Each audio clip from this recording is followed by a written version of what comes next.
آمنا وهم لا يفتنون জোরে বলেন আল্লাহু আকবার। আল্লাহ রাব্বুল আলামিন বলেন, বান্দা তোমরা কি মনে করেছো তোমরা ঈমান আনছো বিধায় আমি তোমাদেরকে ছেড়ে দেব? আমি তোমাদেরকে পরীক্ষা করব না, আমি অবশ্যই তোমাদেরকে পরীক্ষা করব। এরপর আল্লাহ রাব্বুল আলামিন বলেন, أحسب الناس أن يتركوا أن يقولوا آمنا وهم لا يفتنون ولقد فتنا الذين من قبلهم فليعلمن الله جرب الله أكبر الله رب العالمين বলেন, আমি তোমাদের পূর্বে যারা ছিল এদেরকে পরীক্ষা করেছি, আমি তোমাদের অবশ্যই পরীক্ষা করব। এজন্য দুনিয়ার মধ্যে কোন মানুষগুলো কোন কাজের মধ্যে নিয়োজিত রয়েছে আমার আল্লাহ রাব্বুল আলামিন দেখে না বলেন।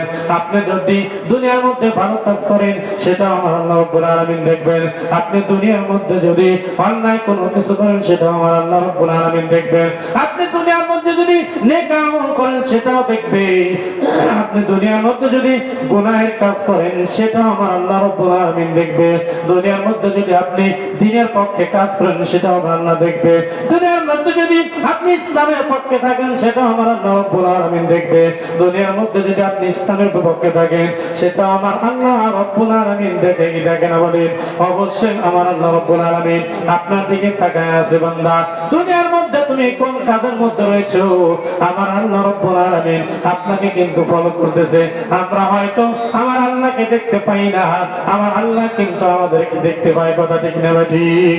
এজন্য আপনি দুনিয়ার মধ্যে যেই কথা বলেন না কেন, যেই কাজ করেন না কেন, অবশ্যই আমার আল্লাহ রাব্বুল আলামিন আসমান থেকে ফলো করবেন। এজন্য ফাঁকি দেওয়ার কোনো কায়দা নেই। আমি যদি ভালো কাজের সাথে জড়িত থাকি এটা আমার আল্লাহ রাব্বুল আলামিন দেখবেন, আমি যদি অন্যায় কোনো কিছুর সাথে জড়িত থাকি এটাও আমার আল্লাহ রাব্বুল আলামিন দেখেন কি দেখে না বলে? দেখে না? অবশ্যই দেখে। এজন্য আল্লাহ রাব্বুল আলামিন বলেন, বান্দা যদি তোমরা যেখানে দুইজন পরামর্শ করো আমি আল্লাহ রাব্বুল আলামিন সেখানে তিনজন উপস্থিত থাকি, তোমরা যদি তিনজন পরামর্শ করো আমি আল্লাহ রাব্বুল আলামিন সেখানে চারজন উপস্থিত থাকি, তোমরা যদি চারজন পরামর্শ করো আমি আল্লাহ রাব্বুল আলামিন সেখানে পাঁচজন উপস্থিত থাকি, কথা ঠিক না ঠিক? এজন্য আমরা দুনিয়ার মানুষের চোখকে ফাঁকি দিতে পারি, আল্লাহর চোখকে কি ফাঁকি দেওয়া যাবে? দেওয়া যাবে না? অনেক বয়স হয়েছে, আল্লাহ নাউজুবিল্লাহ, অনেক বয়স হয়েছে না? অনেক বয়স হয় নাই। আমরা একটু বয়স হলে চোখে কম দেখি, আমার আল্লাহ যেমনই আছে তেমনই থাকবে, তার কোনো ঘুম নাই, তার কোনো কিছুই নাই। আমার আল্লাহ রাব্বুল আলামিন আগেও যেরকম এখনো সেই রকম, ভবিষ্যতেও এরকম থাকবে, একটু নড়চড় হবে না, কথা ঠিক না ভাই? আমরা একদিন যদি ঘুম না পারি আল্লাহ আমরা ক্লান্ত হয়ে যাই, আর থাকতে পারি না, কিন্তু আমার আল্লাহ রাব্বুল আলামিন এক সেকেন্ডের জন্য তিনি ঘুমান না। সুবহানাল্লাহ, এক সেকেন্ড পরে কি তিনি ঘুমান না। এজন্য বান্দার দিকে তাকিয়ে থাকেন, বান্দা কোন কাজের মধ্যে নিয়োজিত রয়েছে। আজকে জান্নাতের বাগিচার মধ্যে যারা থাকবে এটা আমার আল্লাহ রাব্বুল আলামিন দেখবেন, এর বাইরে যারা থাকবে এটা আমার আল্লাহ রাব্বুল আলামিন দেখবেন, কথা ঠিক না ঠিক?